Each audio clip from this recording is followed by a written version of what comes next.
dia. E aí galera, beleza? Hoje vamos falar um pouquinho de Tumba Preta. Cara, chegamos aí finalmente no terceiro episódio, né? Apesar de o segundo episódio ter tido duas partes e o terceiro também. Então, na soma já são 5 episódios, né? E, cara, muita coisa aconteceu de lá pra cá, muita experiência acumulada, aprendizado, né? E também muita diversão, muita risada. Muita coisa tem acontecido que tem transformado minha maneira de olhar para isso, né? Para esse fenômeno que nós estamos desenvolvendo juntos ali, de modo emergente, não só nos jogos, mas entre os jogos, né? Na costura entre ele, porque os jogos poderiam, vamos supor, ser completamente isolados, né? Em locais diferentes e tal. Um não impactar sobre o outro, e aí, obviamente, até do ponto de vista do trabalho que você vai ter, pode ser até que seja até mais tranquilo. Não sei, na verdade, não refleti sobre isso. Acho que não, no final. Porque o fato de você fazer com que os atos tenham um impacto dentro dessa narrativa que costura entre os episódios, é importante só frisar uma coisa, um parênteses nisso tudo, que é o seguinte. Para quem não sabe, o Tumba Preta, que está rodando lá no YouTube, no canal da Brainstorm and Dragons, cada episódio ele funciona com um quarteto novo de jogadores.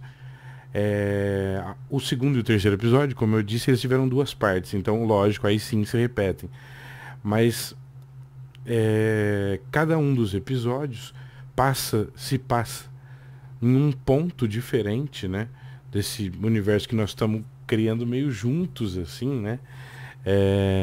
E a impressão que dá é que a maneira como a maneira como um jogo impacta o outro faz com que você tenha muito mais segurança, base, calço, sabe? Porque é muito diferente você criar uma coisa da sua cabeça que você acha legal, que o mestre acha legal, no caso, né? Mas de repente aquilo não ter, de repente, a aceitação, as pessoas, os jogadores não necessariamente vão achar legal aquela ideia que o mestre acha muito boa, né? Então, quando você o faz de modo emergente,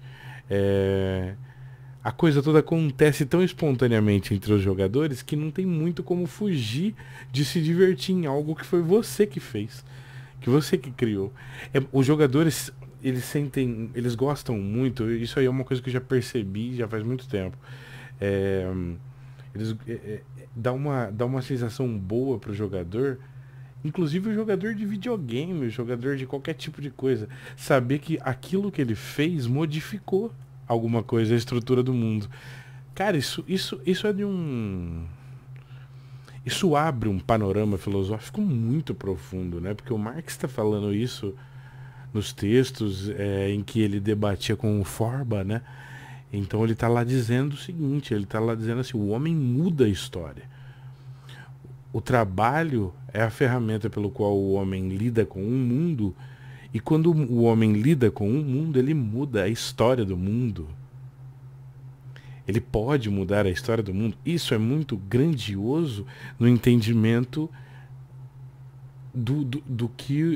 no entendimento do homem refletindo sobre si, sobre a sua existência.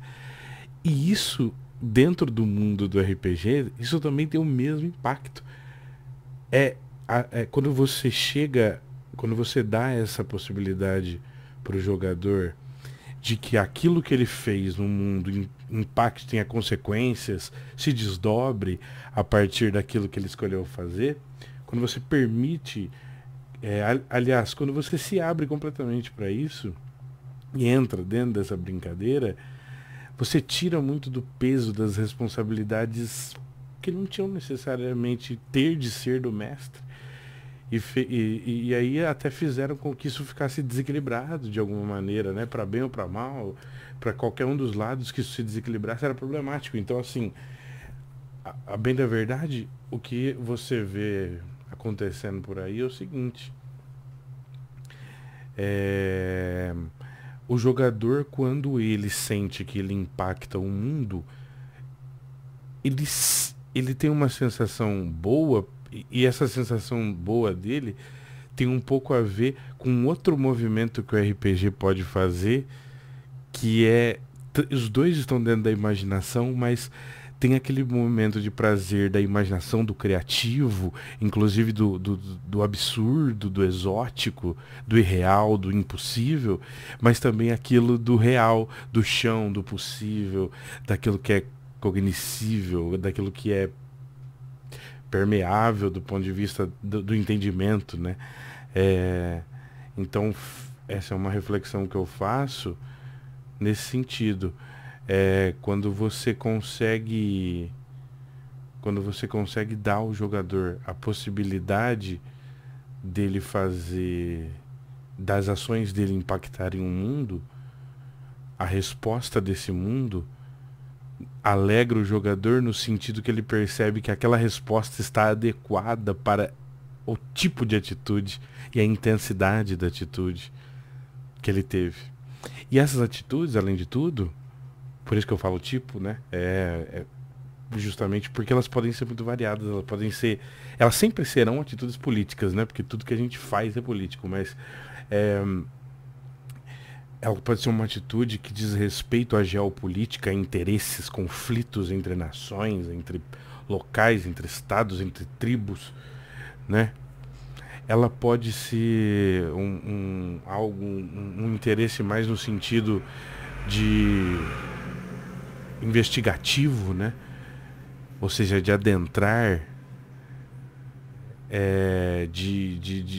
de permitir que a imersão do jogo te leve a adentrar cada vez mais a sua vontade de agir, e isso tudo num coletivo, na atitude de todos os jogadores, para dentro daquela proposta de desafio que o mestre propôs. Então, isso de certa maneira permite que nós pensemos o seguinte: há sempre a possibilidade de modificar a história.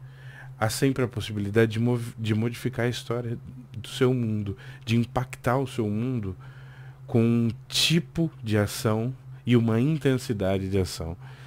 Isso está no mundo, isso está no RPG.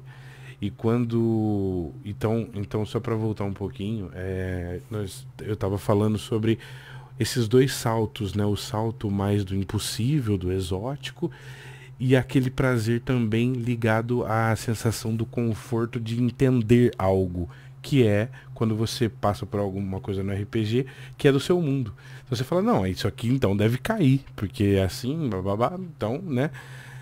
Quando você usa essa sua capacidade de compreensão da história usando mecanismos de compreensão do mundo real, você gera um tipo de prazer, de diversão, sei lá, cada um chama como quiser. Eu não gosto muito de diversão no caso, mas você gera sim um tipo de prazer ali no jogador, que é um prazer muito diferente daquele que está logo imediatamente correlacionado com ele, como opostos complementares, que é o lance do impossível, da imaginação, de quando você de repente abre a porta e você vê uma criatura que é um leão com cabeça de bode, chifres de touro, e fala com uma voz retumbante, divina, né?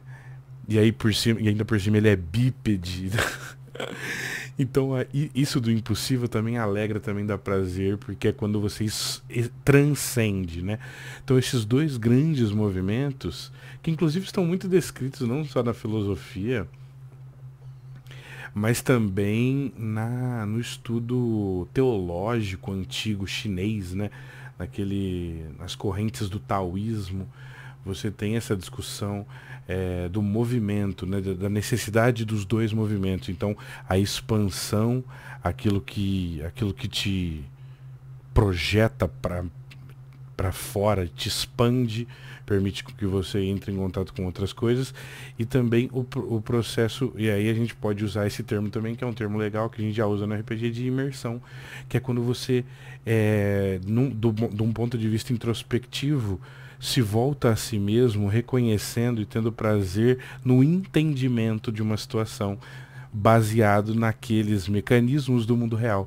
Então esses dois mundos acontecendo ao mesmo tempo, eles projetam, eles processam um universo muito expandido, muito complexo, muito infinito,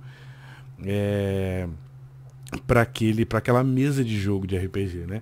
Você vê, é uma coisa que com certeza faz com que uma experiência de RPG seja algo realmente marcante. Valeu, galera. É isso aí.